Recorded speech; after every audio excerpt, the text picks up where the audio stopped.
Well, hello ladies and gentlemen, welcome to 2CTV. We come to you guys still from Spain. It's important, of course, I'm still on holiday for the next few days, couple of days, but 2CTV's work will continue. We'll have to bring you guys all the information, all the reports coming from across the world, especially the United Kingdom. As you guys know, last night, we had a massive protest outside Downing Street in Westminster, where the police, from the beginning, before any disruption started, brought out the riot police, which is a problem compared to what they've done before. For example, the riots in Leeds by the migrant communities. In fact, the police were told to avoid going to the actual riot zone, and they allowed everybody to do whatever they want. Last night was different. We know there were a number of people who saw clashing. The police also provoked the others. But this video is about not just the two-tier policing that we always talk about, but actually specifically the orders that the police had, the Metropolitan Police, led by Sadiq Khan as the Commissioner in London, and Mark Rowley, the head of the Metropolitan Police.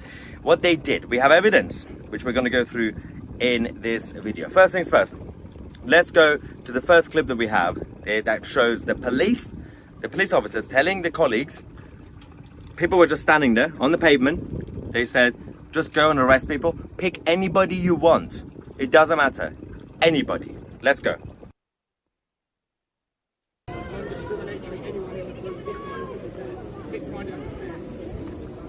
They're just arresting people for no reason.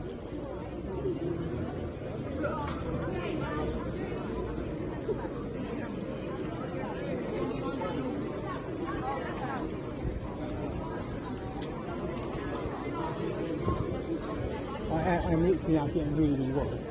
So I've got a YouTube channel and I filmed everything I've done here today, and I can prove I wasn't involved in any violence at all, that I've just stood here and filmed.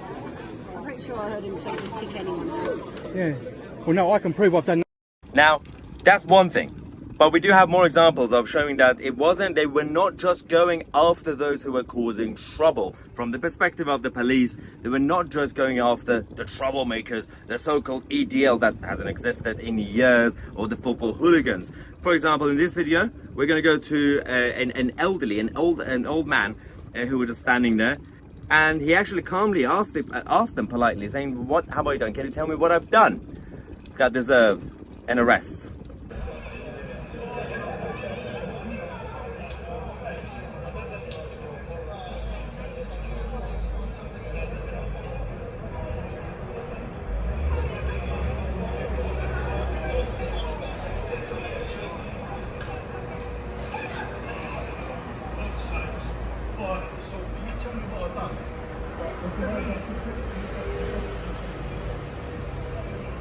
Now, that's just one thing. And I know a lot of you guys are saying that, well, we know that the violence is bad. We know violence is bad. Firstly, nobody is actually condoning bad behavior. But we are saying that the police's behavior is not helping, but that's not the only thing. What I've been saying over the last couple of days is that firstly, we need the establishment, it's their job, the government and the authorities, to bring back order back into society. And it's not just order for the sake of order, that's authority.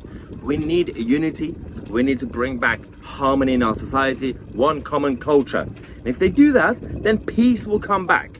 We've been warning against this nonsense. We've been saying this could happen if they continue to ignore people and their concerns, and if they can continue to randomly label every single person a hooligan or a fascist or far right, this or that. Now, let's go to another problem that we have with the police, because some of the police officers in London, in Westminster, outside Parliament, were a little bit going rogue, let's just say. This next clip, we're going to show the behavior of a police officer who was talking to a couple of protesters, I don't know, boasting, gloating, being arrogant about the fact that, oh yes, thank you for the pay rise. You, taxpayers, gave me the pay rise. Thank you.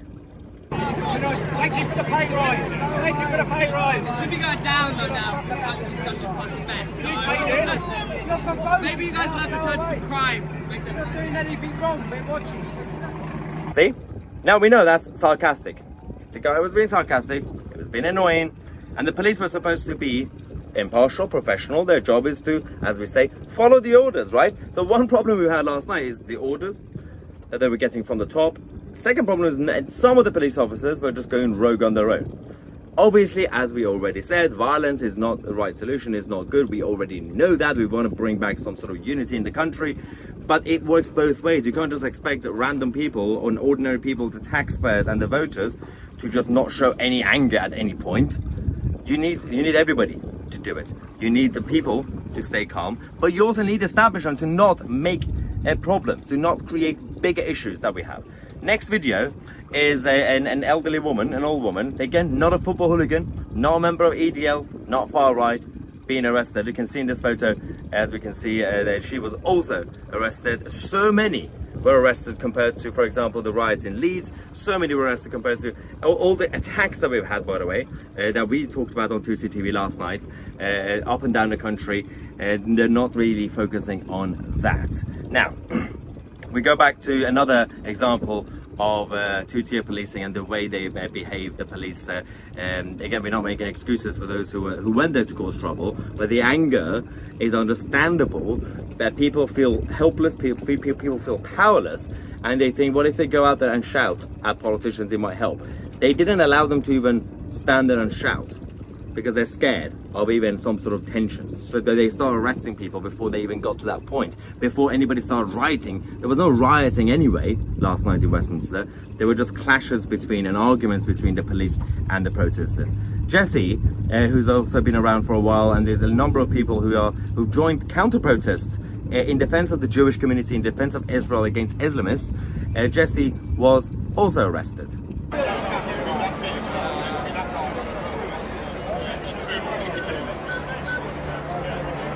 Get number one.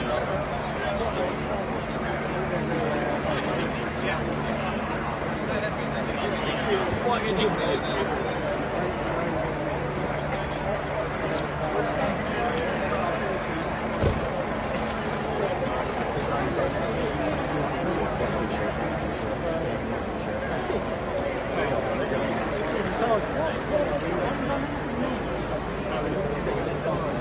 I haven't done anything wrong. I literally haven't done anything wrong. Can you please speak to Officer Gemma? Look, Officer Gemma Willis there. Please, Gemma. Gemma.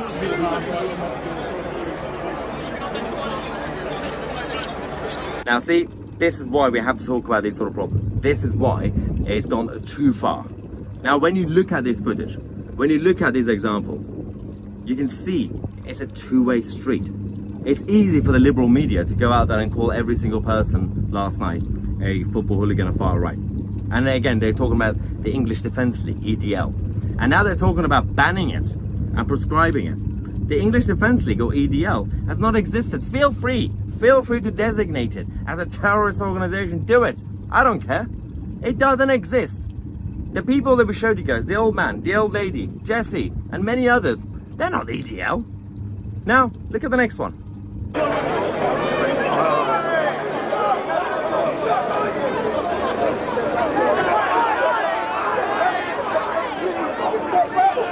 Now this is where we have to actually become serious now, because we have to also talk about the two-tier policing. Now, I know I've talked about Leeds. You guys have already seen a lot of footage on social media, but this is just as a reminder, especially if you are watching 2CTV for the first time. I'm going to show you. The first clip is from Leeds, where the police are running away from the rioters.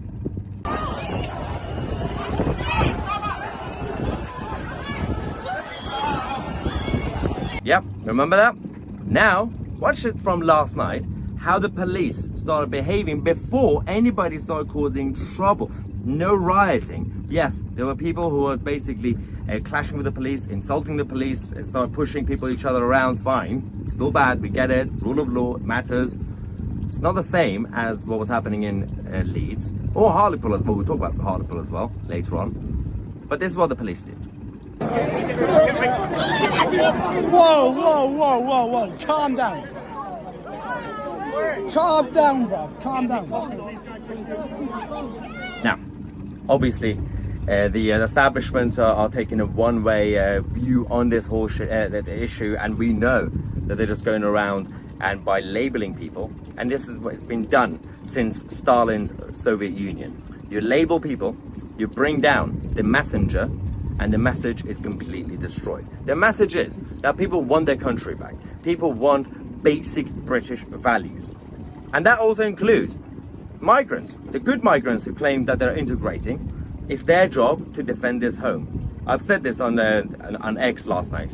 When my mother was saved by Britain, and when she was brought to London, to the UK, she saw it was her role. She wasn't expecting the natives, the English natives in Britain, in London, to change their attitude to accommodate her as a newcomer.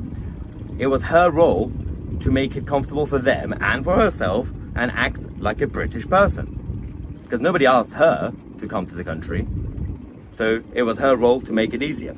She also taught me that it's not just about being grateful. Obviously, you have to be grateful that you're here as first generation, as second generation migrant, whatever you are. But actually, it's our duty as people with technically foreign backgrounds and different backgrounds to fight harder for the kingdom and Britain than even the natives.